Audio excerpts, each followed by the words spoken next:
goodness. Whenever you want.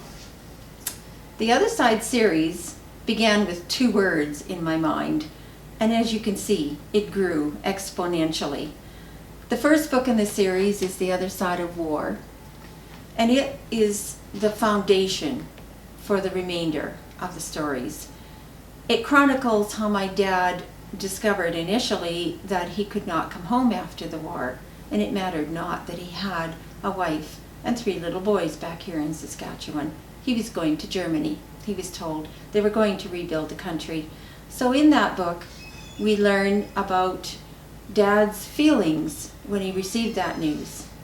We also meet Johann, a little boy, 10 years old, turning 11 very quickly. However, he would not live to be 12 years of age. Now, that is the first book in the series.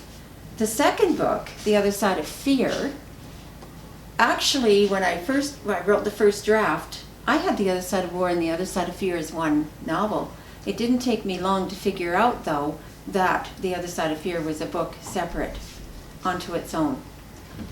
The Other Side of Fear takes us inside a shelter in the family's backyard. And when my mother went to Germany in 1998, that shelter was still there. So it shows us, I think, it illustrates to us just how difficult life was for the people of Germany. Now, each of the ensuing novels has a central theme, and yet there are common threads woven through the series from the beginning and right through to the end of it. And sometimes those threads are woven more strongly in a following novel, to the point where they become central once again. But the stories do go from one heartbeat to another in many cases, and I am accused by my readers of leaving you hanging. I would apologize for that, except I don't really feel that there's anything wrong with that. Period. That's it.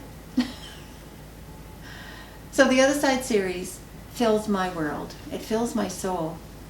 And I hope that it'll do the same for my readers.